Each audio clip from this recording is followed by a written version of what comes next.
Hey, wine mermaids. This is the Peace, Love, and Wine podcast, bringing you happy hour conversations with awesome women on self-care, sisterhood, and creative living to reduce stress and maximize joy.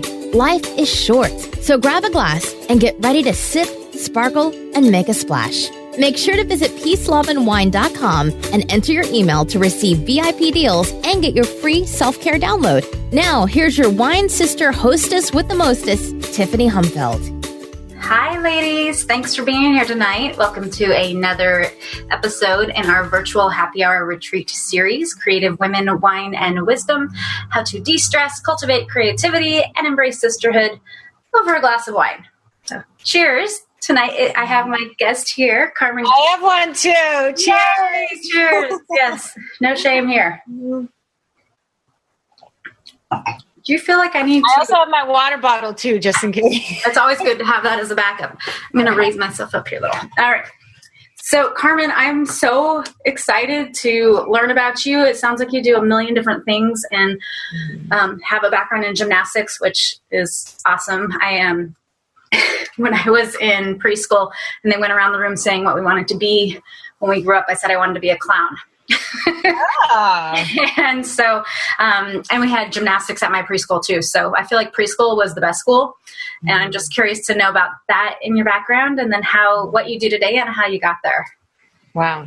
That's, all right, let's start. So yeah, I was a gymnast. I was a gymnast from early childhood and also did ballet. It was a part of how you could become a better gymnast, is to get a little grace at the same time. I moved away from my family at 11 to train at Olympic Training Center and became very dedicated to gymnastics. I got a full ride scholarship to UCLA, which was a huge honor. And there I continued my gymnastics career and also got introduced to yoga as a way to calm us down and let us focus and be better athletes. And for me, it was really a way to take away pain and start to shake out a bit of the competitive nature in me.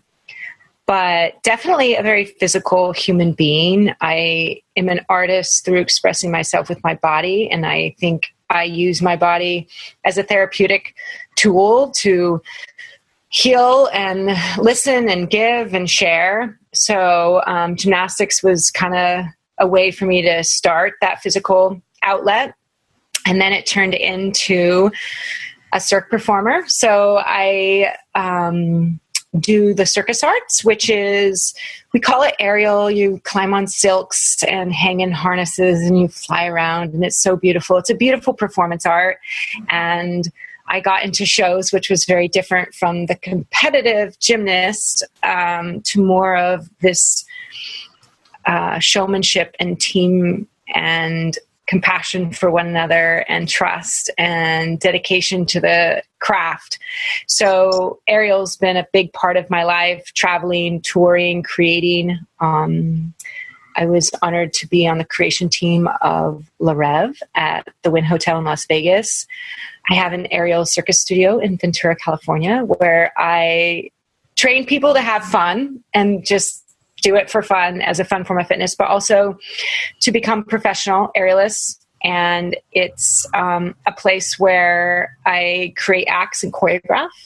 Recently, I choreographed for Beyonce's world tour, which was super cool. But I also taught them yoga and taught them how to fly in the air. So for me, I started yoga as a way to heal my body, but now it's kind of turned into a whole new thing where I use the hammock, which is a circus prop, as a yoga prop. And I've created and developed AIReal Yoga, which is yoga in the air, but really yoga. And tried to kind of combine the circus arts with the healing arts of yoga. I love that. Basically, I think I want to move in with you. Yay! So there's a few different things that strike me. First of all, I like that you kind of discovered yoga to help you get out of that real competitive mindset, and that kind of led you into other opportunities. I've seen La Rev, it's amazing. So that's so cool that you're participated there. And the fact that you mentioned, I like that you have both the professional and the leisure side to your studio there, because you said that you teach people to have fun, and that's part of what I'm trying to teach people too through the various things that I'm doing, including myself. It's something,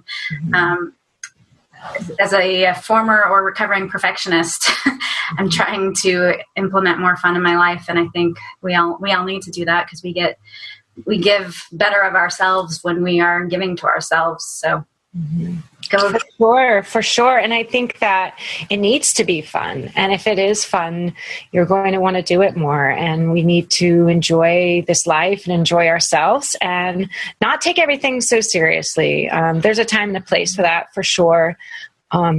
And I think also, like, as kids, we allowed ourselves to have fun. Like, I mean, I have kids, so I see them like, oh, we're going to go running, and it's so cool. And they're like running everywhere. And me, I'm like, okay, I'm going to go for a run. How long was that? So I think it's like bringing that playfulness back into the life. And, I guess it's why I call it a fun form of fitness, is because when you allow yourself to be a student without the desire or need to be perfect or be great, but just to learn and enjoy, then that's where the fun comes in. And you never know, it could turn into this whole professional thing, but it could just be the place where you get to be free. And I think that it's challenging sometimes as adults to become students, and having humor as a student is going to help you be a better student. Yeah. And forever, as a teacher, I'm a forever student. And I think that's why I've grown as a teacher, is because I like to continue to learn. And then I'm like, oh my God, this is so cool. You have to do it too. And I want to share it, But to have compassion and love as a teacher, to have an opportunity for people to have a fun form of fitness, or a place to feel like they have community and they can try new things, I think is a huge element of my teaching, to embrace everyone for who they are and love them for who they are, and without judgment, be open to their own process and progress and enjoy the ride. Amen. So yeah, one of the other things I really like, I was watching, I'm not sure where I found the video, maybe on your website, but there was a woman who's studying to be a teacher for through your program, right? And she's not the woman that you would automatically look at and think, oh, she's a yoga teacher, right? Yeah. And I love when studios can be all inclusive, and it's like, it's not about being perfect, it's not about being skinny, it's about having fun and getting something that feeds you out of it. Well, yeah, and I teach AIReal, yes. And I also teach yoga, and yoga is about one's self-healing. So for me, there isn't a perfect picture of who's supposed to do yoga. Everyone can do yoga, and yoga needs to be accessible to everybody. And I try to make it accessible to everybody. And I think the video you're talking about is Lisa, and she's a teacher in training at the studio. She's taking her 200 hour with me, and no, she isn't that image that you see in the magazines. And I think that's the beauty of it. And what I love about her is that's why she wants to take it too, to like, she's kind of like just wants to shake everyone up and be like, you can do this. And it's given her so much confidence, and also agility and energy. And, she sat at my studio for many years and watching her son train. Oh, wow. And it was her fear that kept her on the bench forever. And it was a challenge, because she was almost fearful to try and fail. And once she stepped in the door, it was so miraculous. And I think it's important to have different styles of teachers and different styles of women coming through the door, so they can go share and help inspire others to come in.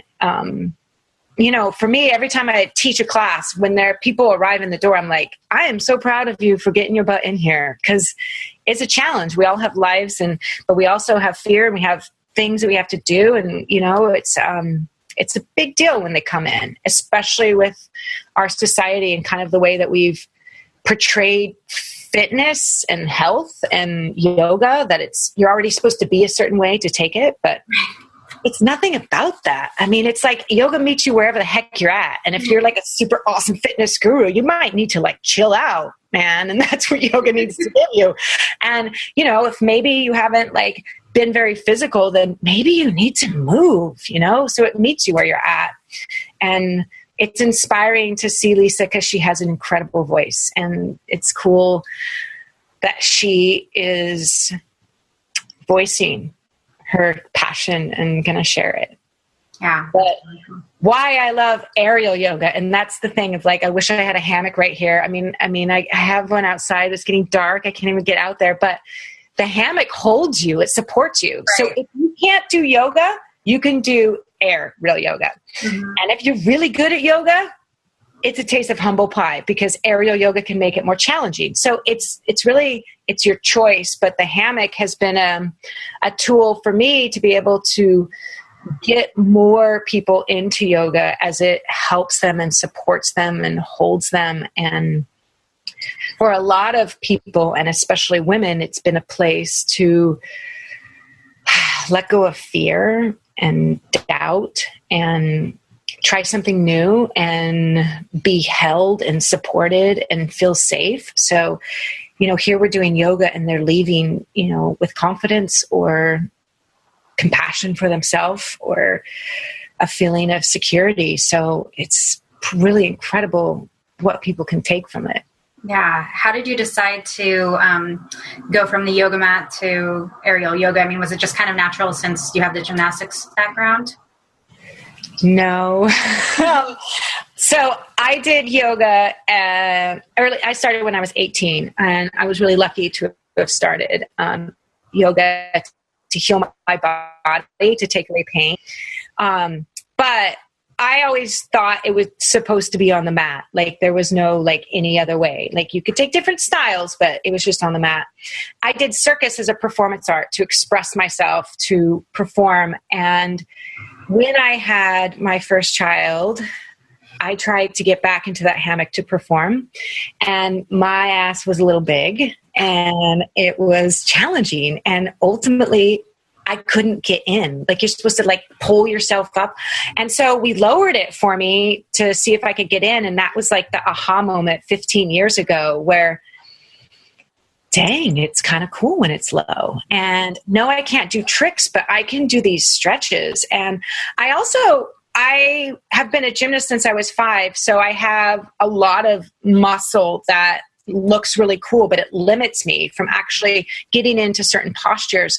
So the hammock gave me space and allowed me to find a way to get into certain postures that I never thought I could. So it was kind of like this awakening that I continued to lower it and play with it and test it out and talk. And I would have like every friend of mine was the guinea pig, like, come here. So we're going to try. And I just over the years started to really understand that there was a huge difference between aerial circus or aerial dance and what we could do, which I never called aerial yoga, but was like this like stretching yoga, with the hammock.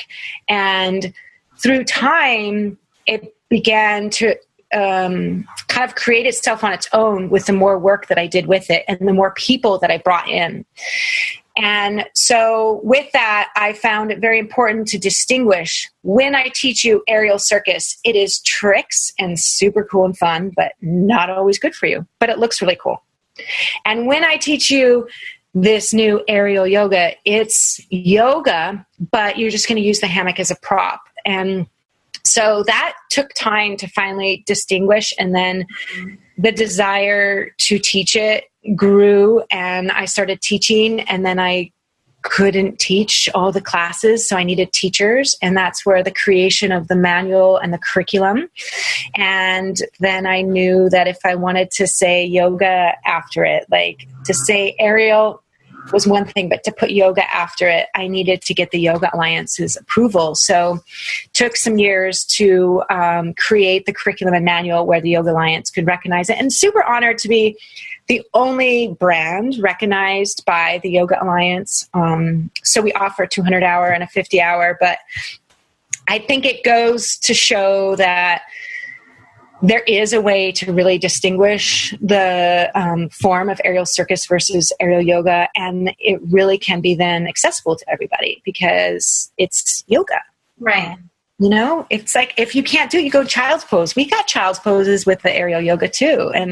And I think that makes it super special. And intended to do this. I'll blame it on my child, but it came out of my life as a gymnast. I was a personal trainer. I was a yogi. Then I turned a yoga teacher, and then I was an aerial teacher, and then I was an aerial choreographer. And then I created the curriculum for aerial, and it just kind of like, it fit that I could create the curriculum then for AIReal Yoga. Yeah. And congrats, by the way, on that certification. That's super cool. Thank you. I mean, it was a lot of work, but I'm really honored and proud of that. And I think that, I come from the aerial world, but also the yoga world in the same amount of time. And it's important for me to appreciate the time-tested postures and be proud of being a part of the lineage of yoga. And that respect, I wanted to really bring into the brand. And so having the approval of the Yoga Alliance has been the kind of like icing on top of the cake, Yeah. And how did you write the whole manual yourself? How did you go about that process? And then particularly with it being then somebody else has to approve it, an organization having to approve it. What was that like to get? Just years. Years, is that what you said? Yeah, I mean, it's years. I'm surrounded by an amazing team. My husband is an aerial director and aerial rigger. I own a company that's an aerial theater company, production company, and rigging company. So I have an awesome team. I also own a studio with aerial teachers and yoga teachers. And so I think it was really, they gave me the opportunity to practice on them and work with them. And, I think that it came out of everything that I've done. And then having that support team I have, other teachers that are in charge of, coming in and teaching more hatha in the teacher training, and someone in charge of doing the rigging element, and someone for the anatomy element. So there's like this team of teachers that supports the full 200-hour. And then within the hammock postures, that was really only something I could do because I was one of the only people that understood the yoga and the aerial elements, and so it's also a part of being able to do it for 15 years and you see what works and doesn't work. Right. And then teaching too, you're like, okay, I've seen this and you never want to see it. So you're not going to do it. So I'm going to teach you how not to do it. But I have an amazing crew that supports me, and I'm super blessed to have that. Great. So, I guess that's kind of can bring us to the topic of sisterhood. How close first of all, do you have any sisters in real life? And good question. Well, I have a lot of sisters in not real life, if you want to put it that way. And I've been really blessed to have friends that were family. I do have a sister, and she lives in Oregon, so we don't see each other so much, but we've been seeing each other more lately. And so I do have a sister, but I think one of the elements of sisterhood with what I do is in the performance world, there are a ton of dancers that are females, and there are a ton of aerialists that are females, and there's a ton of yogis that are females. Half the time we're like, come on, let's get some boys in here, So that's been really cool to be surrounded by all these female teachers and be in an environment, very different from when I grew up. I grew up on a gymnastics team full of girls, but we were competitive. Mm-hmm. And then I went to UCLA, and I had a coach, the main coach that's still there, the head coach, and her name was Valerie Condos, and it was my first female coach. It's not really as common in gymnastics, and she wasn't even a gymnast. She was a dancer and choreographer. And why she's the head coach, though, is because she can bring women together and raise them to become, she can bring girls together and raise them to become women. And she brought us together to learn how to love ourselves and to compete with ourselves. She uses the John Wooden pyramid and philosophies, which are absolutely incredible, teaching you how to be a teacher and mentor and an awesome competitor with yourself. And so she definitely mentored and inspired me in ways that, I mean, have changed me forever, to where our competitive team was a family. And these ladies I love dearly and forever still love dearly. And it was kind of that new blossoming and awakening idea of competing with myself and then loving and trusting and giving to others. With yoga, I learned that it was my job to be a servant. Like, no matter what stuff that I had went through, it was really important that I knew to always be giving back. And she started that road with me. And then my yoga teachers continued that road. I trained with Gurmukh and Shiva Ray. And so from UCLA, I went into shows, and I had to trust other women as we performed and hung on to one another 60 feet in the air. Right. And we really learned how to love one another, trust one another, and work together.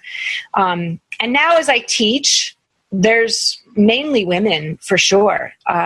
Yes, there's men, but I would say 75% it's women.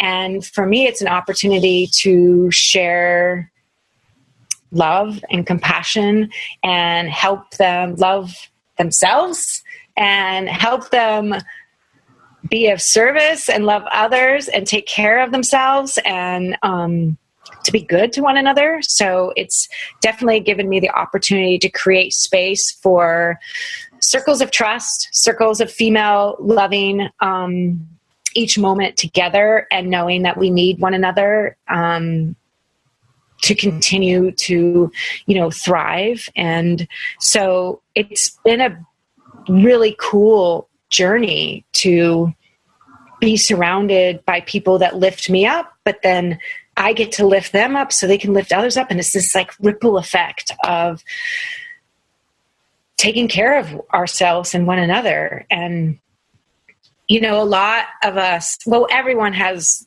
their story, right? And you go through so much, but how do you deal with it and who do you talk to? And I think the more that we talk about it, the more you're like, oh my God, I'm not alone. I'm not crazy. And maybe I'm crazy, but that's okay. Like, there's other crazy people too, but I'm not alone. And the more that we continue to support one another without that fear of competition, but with a complete open heart and teaching one another how to continue to be of service to ourselves so we can be of service to others. I mean, most of us are sisters and mothers and givers and hopefully not martyrs. And we're really having to multitask and,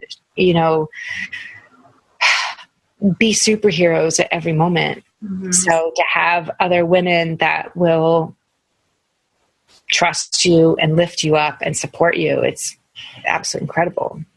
And help you get a break from your own brain too sometimes, right? Yeah.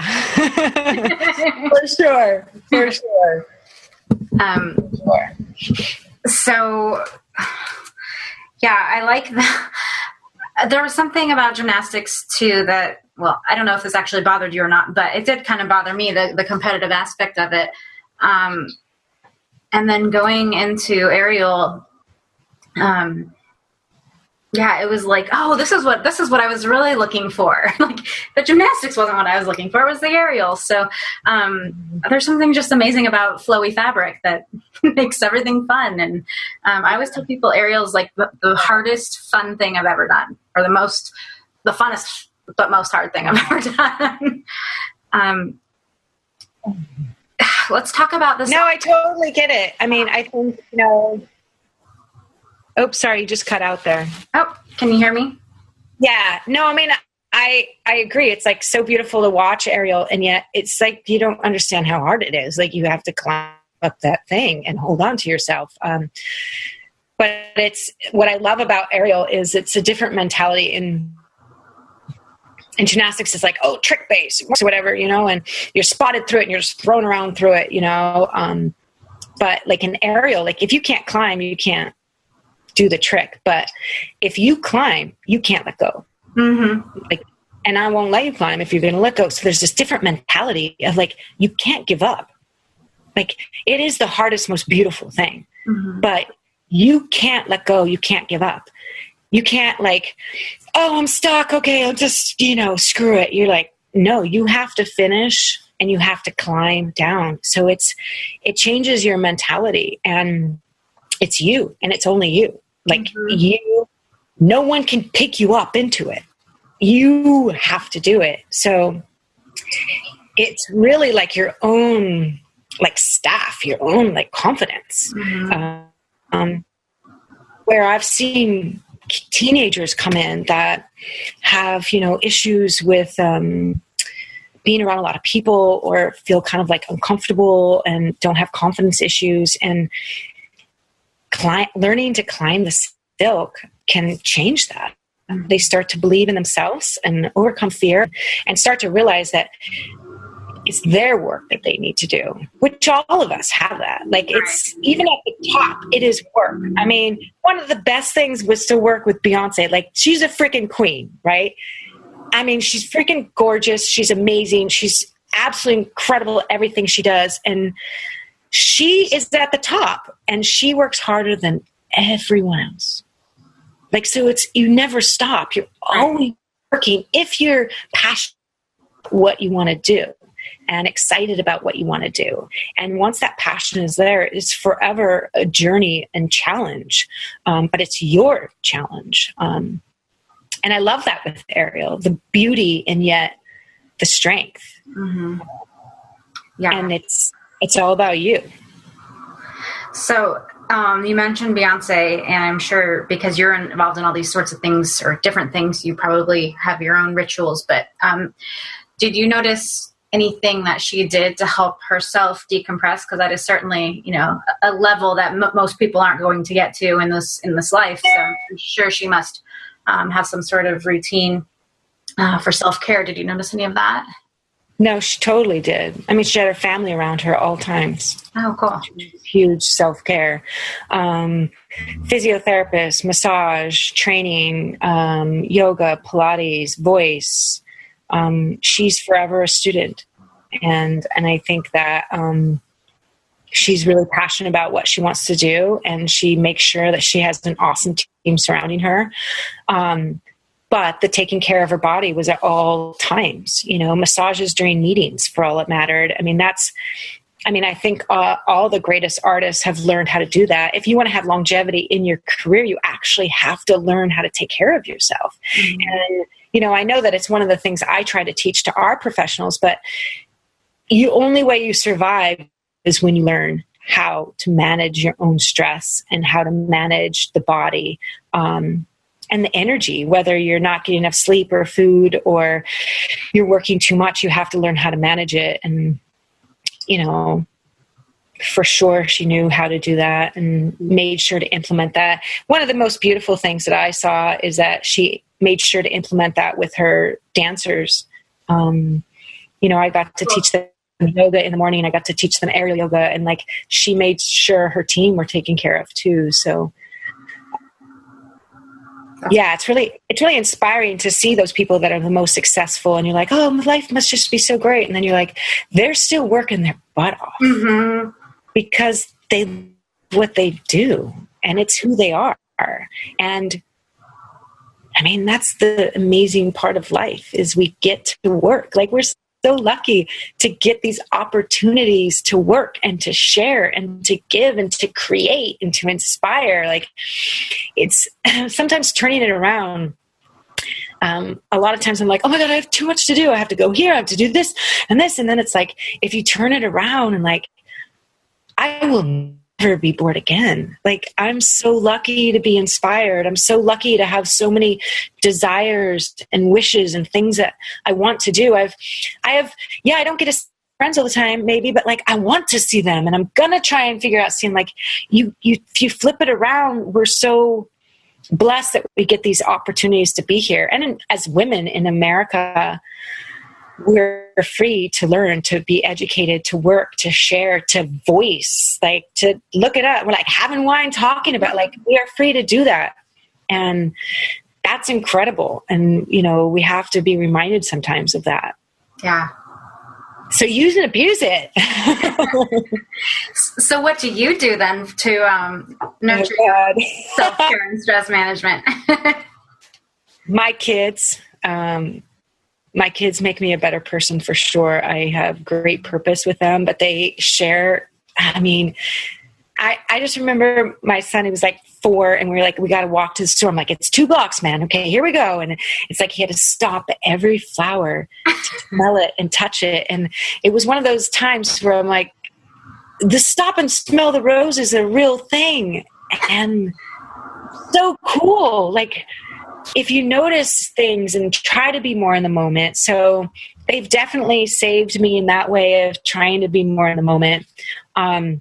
I do use the hammock as a therapeutic prop. It takes away my pain physically, emotionally, and spiritually. There's a sense of euphoria that I get, and it releases my pain. And I have my own self-practice of doing Kundalini yoga and some Vinyasa Prana flow, but I use the hammock. I also live at the beach. So one of my favorite things, I feel like in my life, like I perform and I create some of the most crazy acts, and I do, like, I risk my life, and it's like so thrilling, you know, but I get a thrill by doing something super calm. So I do stand-up paddleboarding, and I just like row. And water is definitely something also. If I'm really going crazy, I got to just throw myself in the ocean and freeze my butt off. And then it's all okay. It's all okay. So, I mean, for me, the sun and nature and water are huge. And then I teach at festivals, and it is crazy and it's hard, but it's really therapeutic for me too, because it allows me to go take class and be surrounded by a utopia of people just loving one another and really trying to do the best they can. And it's always a reminder that peace is possible. Like, world peace is completely possible when you're at a, festival with 6,000 people and you're like, oh my God, these people we can do it. So I definitely go and try and get inspired in that way. And forever a student. I mean, one of the most therapeutic things for me is to go be with one of my teachers, and I'll go to take a class with Gurmukh or Shiva Ray, or go see my coach, Soleil, Valerie Kondos, and then it's all okay.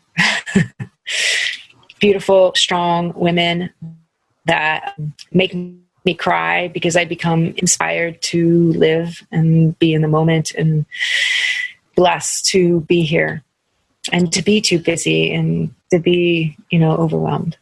Women are amazing, and that's part of the reason why we're doing this event is, sure, there's the kind of nasty, mean girl side of things, and yet there's so much amazing support and beauty that can come out of it if we let women support one another. And I don't know, deep female friendships and play, like those are 2 things that I recently realized just nurture my soul. And I don't need any more of that crazy competitive high school thing. It's like, that's over. I would never go back. Oh, I mean, you want to surround yourself with people that love you and make you feel good. And I think that's kind of maybe that's growing up. Maybe that's oh God, I think you just sounded like you're getting into an adult just now. It's like, if someone is like that and it's like that high school thing, it's not, don't have them around you. I mean, honestly, the best thing to do is be like, I feel really sorry for you. It must suck to feel like that and be like that. Right. And then just don't put it in your life, and making those choices and And, we get busy too, and we have to have fun. And so making time for that play and giggling until you pee your pants or trying something new, or, it's like we gotta take that time for sure. And I don't know. I'm always like, once I do that, I'm like, why don't we do this more? I know. And you're like, dang, I just need to. So I don't know, maybe the new like agendas or something like that. And the day planners need to be like, Wednesday woman night, do something. Yeah, for sure. Yeah. I'm actually thinking of doing a regular thing where we do meet virtually. So women who are anywhere who want sort of that sisterhood and companionship can enjoy each other's company, There you go. I wanted to ask you, with regard to the body and pain and the pain that comes with circus arts and AIReal, what have you found most useful in terms of moving through that? And it sounds like yoga's been a big tool there. And this is a little bit of a selfish question because for 6 years or so, I've been in chronic pain, neck and shoulder pain, and I haven't been able to progress with my AIReal practice. And it's like I'll take one step forward and 10 steps back, it feels like. And basically the only answer I've been able to get after tons of different kinds of treatment and modalities and therapy is, oh yeah, it's inflamed. You have inflammation and muscle adhesions, Although I went to yoga yesterday for the first time in a long time, and my body's feeling pretty good today. But do you have any specific tips, I guess, for people who deal with chronic neck and shoulder pain? For sure. I mean, AIReal is beautiful performance art, but it's challenging on the body. And one of the things that I see happening to a lot of people is there's an imbalance with their strength and flexibility. So even though hopefully you're learning everything on both sides, right?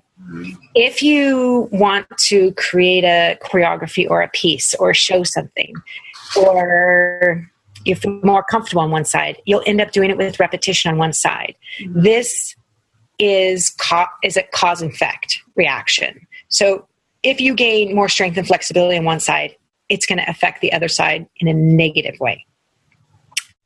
So, and I'm not saying that's exactly what's happening with you, but it's a really common thing for aerialists, for dancers, for tennis players, for anyone that actually does anything physical and then has repetition on one side. So, balancing that out, finding where you have weaknesses, where there's an imbalance in your strength and flexibility. If your right arm is stronger than your left, then you need to strengthen your left more. If you have a right leg split and you can't do a left leg split, you need to get a left leg split. Also, are you doing everything with alignment? As you climb, you could be climbing with your shoulders up, or you could be climbing with your shoulders down. If you're climbing with your shoulders up, you're actually going to cause neck pain and shoulder pain and back pain, and it's going to turn into constant pain. So doing everything with the proper alignment too is really important. And it's hard to say because, I do know that the hammock can be a therapeutic prop because it allows people to do inversions. Mm-hmm. Inversions increase your circulation. They decrease inflammation. So if you have swelling, then you need to be in inversion for at least 2 minutes to help decrease the swelling, which can help reduce the pain. But inversions also reduce stress, reduce anxiety, reduce tension. They calm the mind. They allow you to think more clearly. They reduce migraines, insomnia, a lot of stuff going upside down. So that can be really helpful. And then really listening to the body. And this is what takes work. But what do I do and then it gets worse? What do I do and then it gets better? You're trying massage and it's not working. So, have you tried certain things like cupping or acupuncture to take away swelling, and being open to new ways of healing, but also starting to look into your shoulders and neck hurt, but it could be all about your hips, and that's a reaction to your hips being off balance, that it comes into the neck and shoulders, or it could be that you're doing something with repetition, and you don't notice it. A lot of people have, if they have shoulder issues, you can store your stress in your shoulders, history, like, old injuries. If you don't have enough chest opening and heart opening, or if you don't have strong enough shoulder blades, this could be causes. So it's really learning more about yourself. And then for me as a teacher, I love it. I'd be like, oh, yay, come to my class every day because I can't wait to try everything on you. Because for me, it's about your own self-healing. So I'm like, I want to be a guide and mentor to give you every freaking tool available so you can figure out what the heck you need to do. I do know, though, that if you can balance out your strength and flexibility, you'll have more longevity, you'll be more efficient, and it can help take away pain. If you do inversions on a regular basis for at least 2 minutes, you can reduce swelling. And then you have to start doing isometric movements with perfect alignment, which is not always the most fun, but it's like physiotherapy. But I mean, keep exploring. Don't give up. Like, you shouldn't be in chronic pain. It's like something's up. And listen to yourself, because and talk about it, without embarrassment, talk about it. So, you can really start to analyze it. I mean, it's challenging. People that have food, not allergies, but intolerances, it can take years to figure out. You have to take 2 weeks on, 2 weeks off. I think it's the same thing with injuries. It's not always today's a good day and today's bad. I mean, it takes time to see what's really going to help and what's not going to help. Yeah. And I think there is a big stress aspect to it. At least I know with asthma, when I have sort of emotionally induced asthma, right? So if I'm upset about something, my asthma will get worse. And so I know there's that aspect of it. And a lot of people hold their stress in their shoulders. Actually, I'm a non-practicing massage therapist myself. And of course you're doing all the forward arm things, which aren't good for your shoulders, right? Yeah. But no, I appreciate that you said don't give up. And that's why I'm trying to find, okay, what can I do? Because I don't want to give up. I miss AIReal so much, and it makes me so happy that that's I have to find a way. But I think, if I can just go in the hammock, go in the hammock and around behind you and do cross and lay back and do really big heart opening, and then start to do some strengthening on the silks with little shoulder isolations, pulling the shoulder blades together. So starting to open and lengthen in the chest and in the shoulders, and then strengthen the shoulder blades to help pull them back. So playing in that kind of realm at first, and flipping yourself upside down with massage. Flip upside down and then get a massage. Interesting. Yeah. So you need to come to take AIReal Yoga. I know. I want to. Luckily, you're not too far. I might have to spend the weekend out there or something. But I love inversions. For one thing, because it's just fun for some reason. I find it extremely fun to be hanging upside down. I think I'm part monkey and part cat, but it literally gives you a shift of perspective, right? I mean, yeah. So, it increases your serotonin levels. It makes you feel happier, and there's a euphoria. There's this childlike sensation. And it if you can't be in the moment, dang, when you come up after 2 minutes, you're pretty much in the moment. Yeah. You're like, wow, and yes, this is true. Is there anything that used to stress you out that you've overcome or kind of worked through? And if so, how? I still deal with anxiety. It's been kind of a huge thing my whole life. And, anxiety is really fear of the future and not being in the moment. And one of the things that's really helped is something I learned with my husband is learning to be honest about your fears. And when I was hiding them, I had more anxiety. And because I was just I didn't want anyone to know, but then I was trying to deal with it myself. And when I began to be comfortable with just saying, hey, I have some anxiety, some issues right here, I'm not feeling comfortable, the more I communicated about it, the easier it got. And so I have gotten a lot better by simply just being honest. Like, I'm not perfect, and I'm okay with that. And this is who I am, and I hope you still love me for who I am, but this is how I'm feeling right now, so I can either do it or I can't do it. And so, yeah, that's been really incredible. I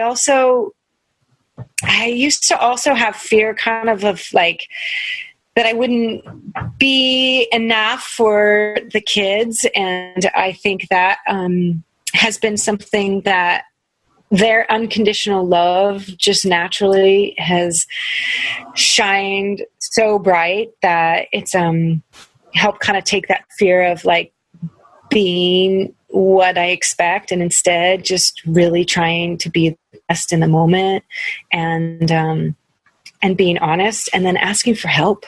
Dang. When I ask for help, it's like, it's more fun and it's okay. And it's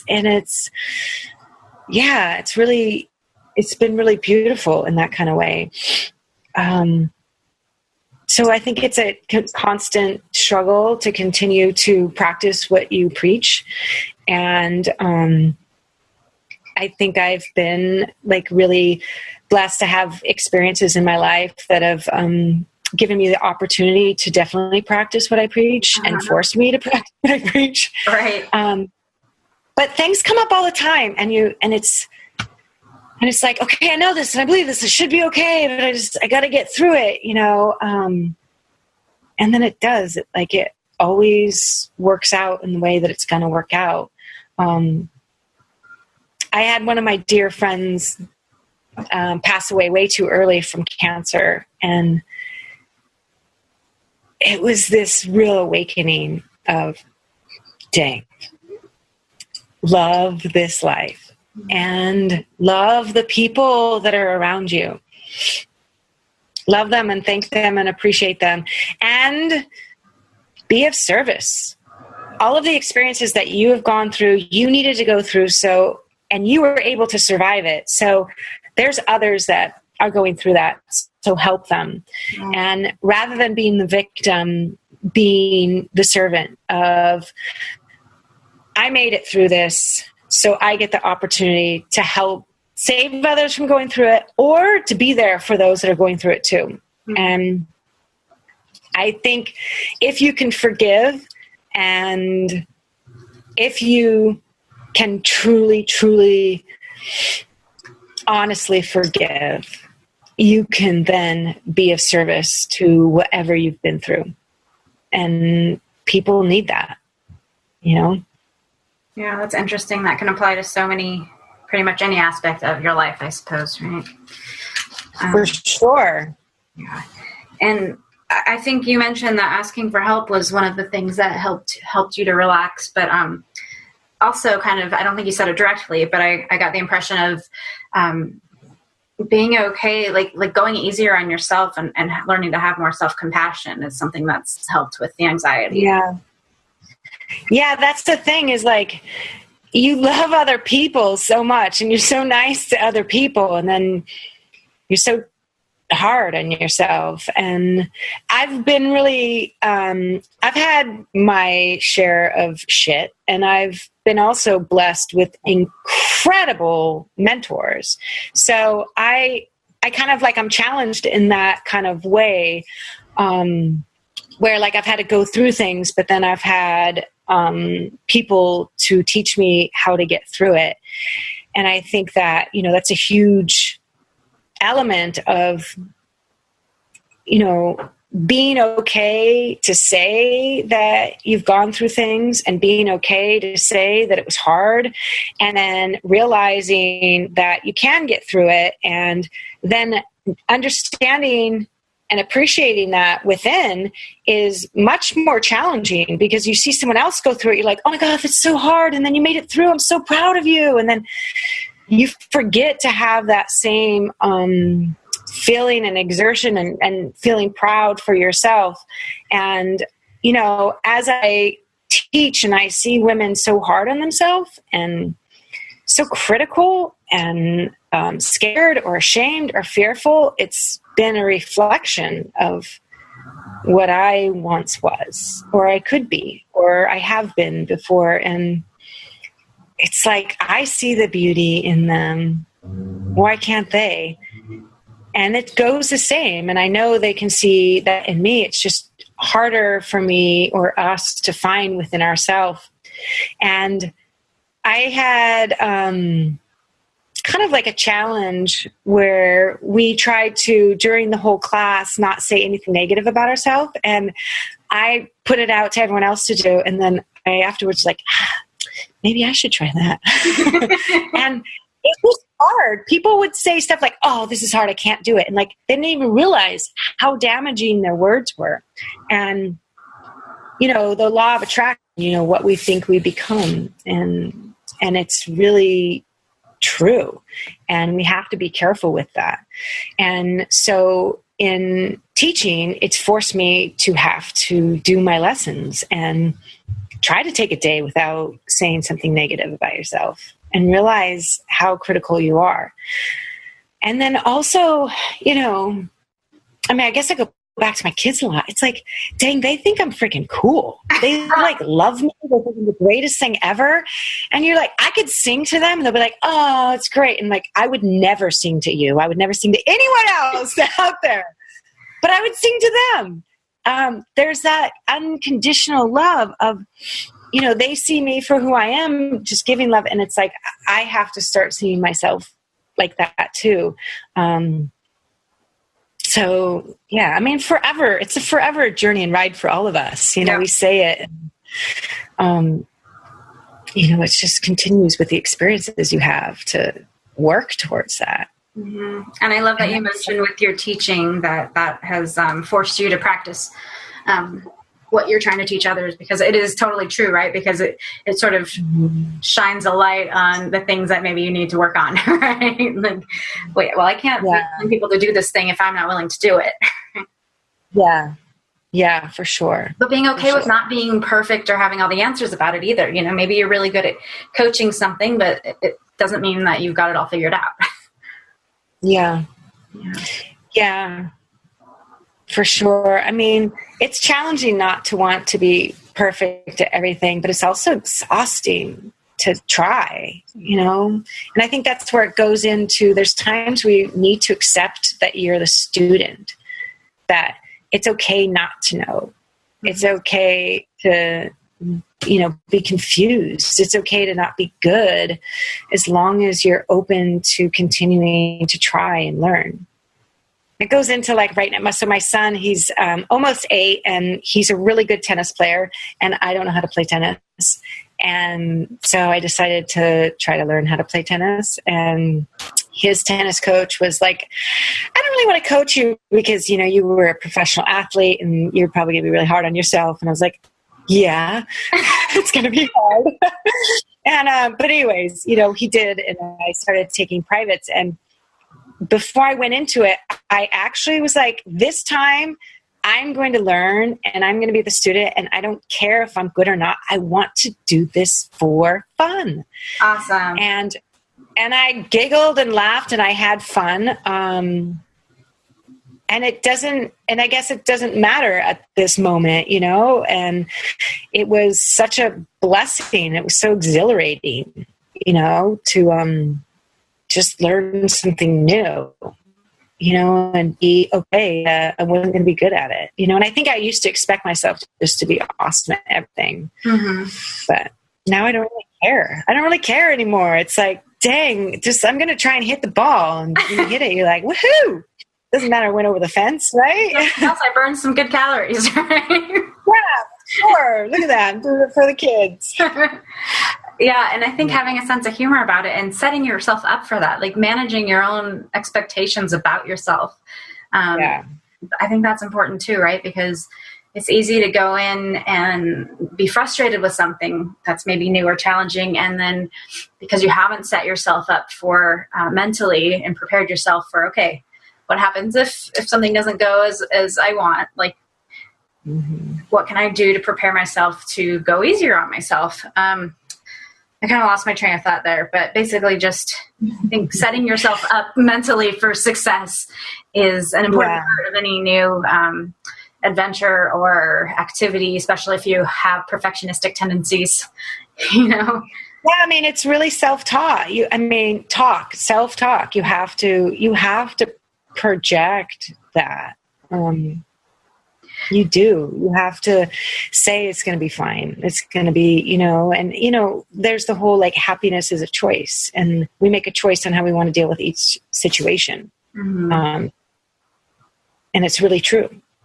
The glass can be half empty or it can be half full. It's how we choose to see it. Could be right side up or inverted. I know, right?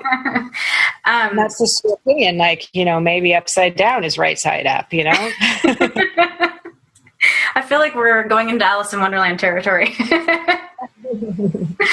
Yes. What are things then, you mentioned working with a lot of women who are hard on themselves. I like the suggestion or activity you gave about saying, okay, for this period of time in class, we're not going to say anything negative because it does bring that mindfulness. Do you have any other tips, like concrete tips that either you teach or you can suggest women try for stress relief and self-compassion? Yeah.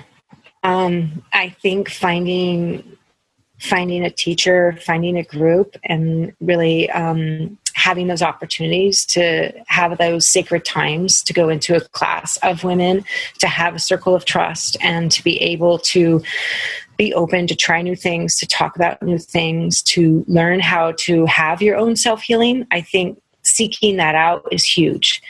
And it might not be in your town, and you might have to go find it, or you might have to do it on a video, but taking that time to do that is essential. Like, you need the support. You need the support of other women, and you need their support of mentoring and guiding and tips and tools. And you need to be able to share and be mentored towards your own self-healing.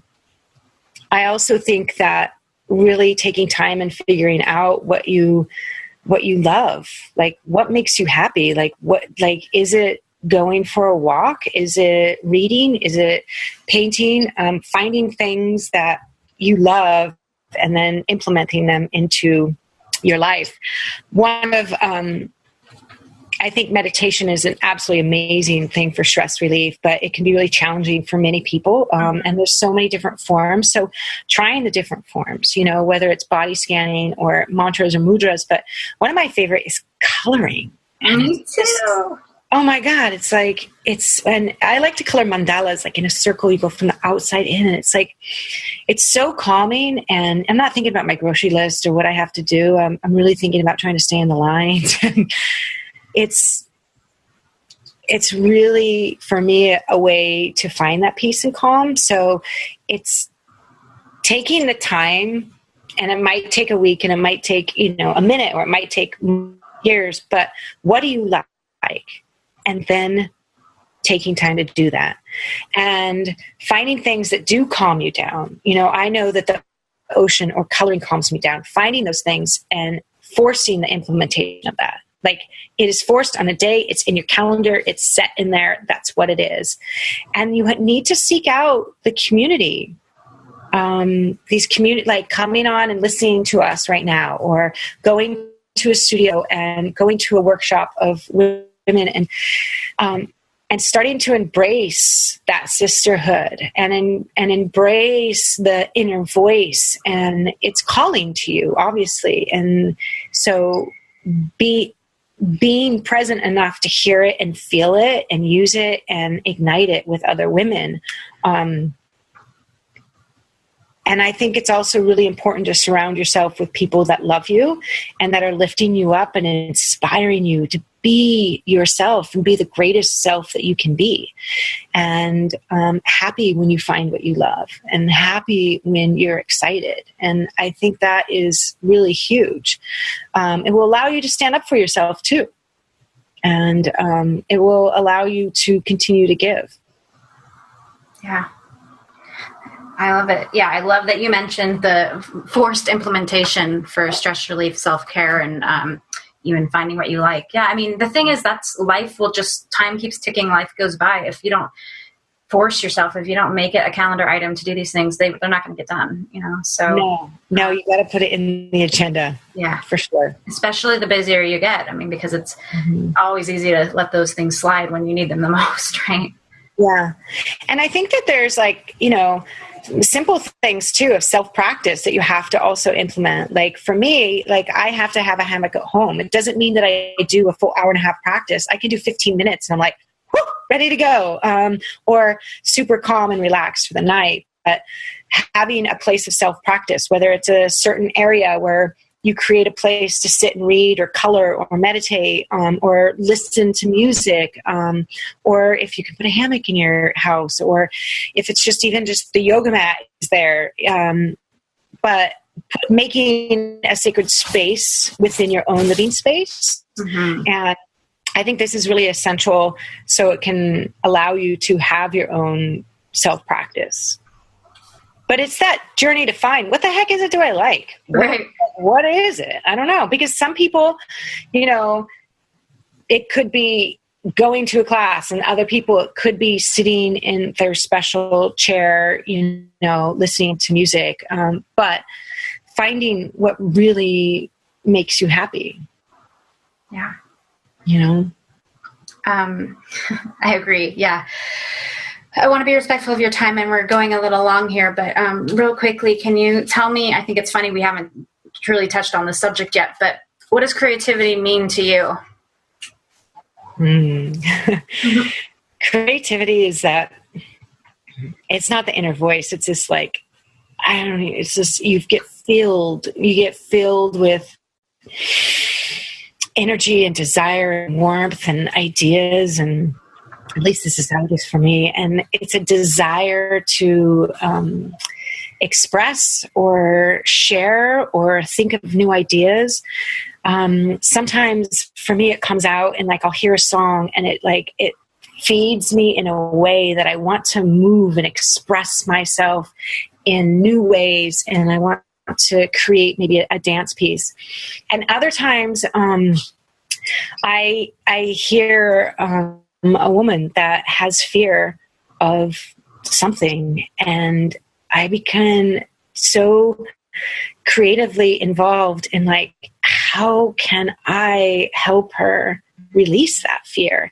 And it will go into like a creative process of some steps or tools or a process or ways or ideas, or, you know, to help her through that. And so creativity for me is this like just burning excitement out of a desire to make and implement or share and feel and express. And it comes in so many different waves for me.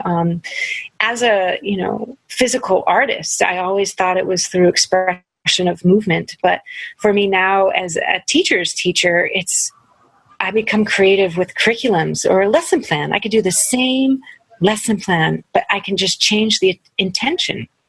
And that creativity can inspire and open people up to see new things and to feel new things. And so I think that it's when you truly feel that it's a true feeling and it's your life purpose, and you have to express it. And you know you're on the right path, and you know that everything you did, you had to do so you could be here right now to be and create in whatever form you need to. And it's a gift when it happens. And it's a rush. And it doesn't need anyone to accept or like it. Ooh, I like that. I think that's the true creative spirit. It's like, you like it, you love it. When you create something and people then love it, it's like, it feels good, but it's nothing like that high of when it arrives. When it arrives, like nothing else. Like everyone can love it. You'd be like, great. But when you love it enough to create it, it's like, that is a true high. Yeah, that's cool. And how do you recommend, though, somebody who maybe hasn't had the background or experience that you've had with the physical movement and circus and all of that? Let's say they, there's so many great things you said about creativity, but let's say they just want to start tapping into it for the first time. Maybe they think, oh, I'm not great at drawing. I'm not artsy. But they know that there's something else inside of them. How do you recommend somebody start cultivating that? Well, I mean, I think that my kids are having fun and giggling in the other room. We'll close the door just to finish it up. But I think that it's important to know that creativity, there's no rules to it. Like, it doesn't have to be I can't draw, but I can say that I feel creative at moments. Allow those moments of any kind of inspiration to start to fulfill yourself and recognize yourself as being creative. When you think new thoughts or have new ideas, you are being creative. You can't force it. You have to learn to be inspired. You have to learn to be excited about life. You have to walk down the 2 blocks and smell every rose and find something new in that. You have to hear the song and hear it for however it affects you. That's your creativity. You have to dream and allow it to make you feel something. And I think that being inspired is super special, and that can come by new experiences. So try new things. Be open to it. Don't let your fears stop you or hold you back. Try new classes. Go to some event that you were like, "Whoa, I'll never go to." You have to put yourself in new experiences in that kind of way, and without judgment. Allowing moments of new thought to be your creative spirit for that time. But creativity comes when, at least for me, when I'm inspired.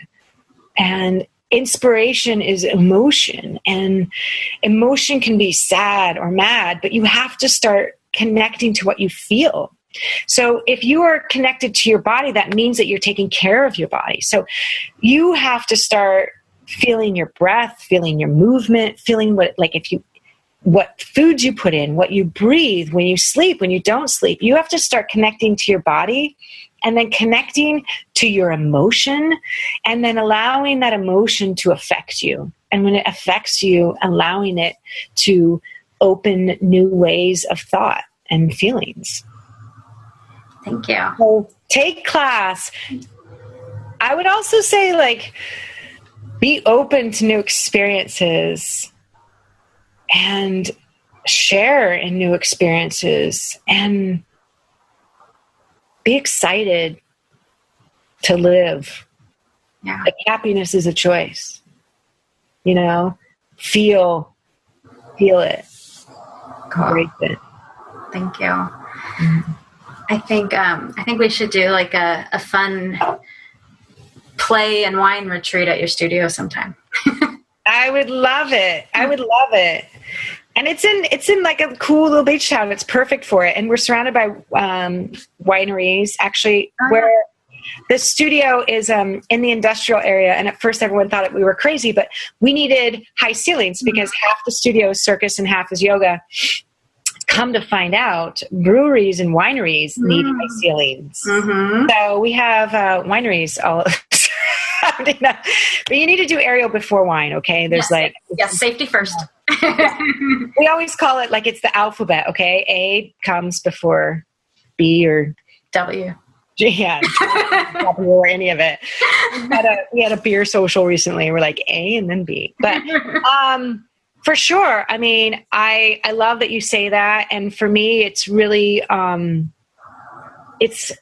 need people to continue to be inspired and give ideas like that and make it happen. And I would love to, a women's retreat and, get in some aerial yoga and AIReal and wine and talking and mentorship and really fun. And I think it's like exciting to be surrounded by other people trying to be excited too. I mean, when we do teacher trainings, like it's so hard. You're learning so much, but then you cry afterwards because you're like, what am I going to do with my life now? Because when you're immersed in it, it's the best, So I love retreats. You just throw everyone together and you're forced into it. And it's like absolutely incredible experience. Yes. Cool. I'm really excited. Lots of ideas.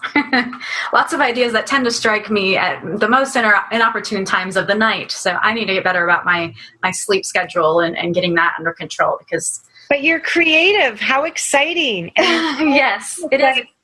You have to, your thing now is you have to choose which creative idea that you want to do, Do you think we could get your coach to visit us at the retreat? Yeah, Valerie Condos. She's a really special, amazing woman. Yeah. She sounds like she has some really, really cool insight. So she does for sure. Yeah, you can she has blogs too. You can follow her. It's an amazing woman that continues to inspire me. Cool. Okay. Now, do you have any, I'm sorry, I don't know if I asked you this ahead of time, but do you have any links or blogs or giveaways where if somebody wants to find out more about what you're up to, they can access you?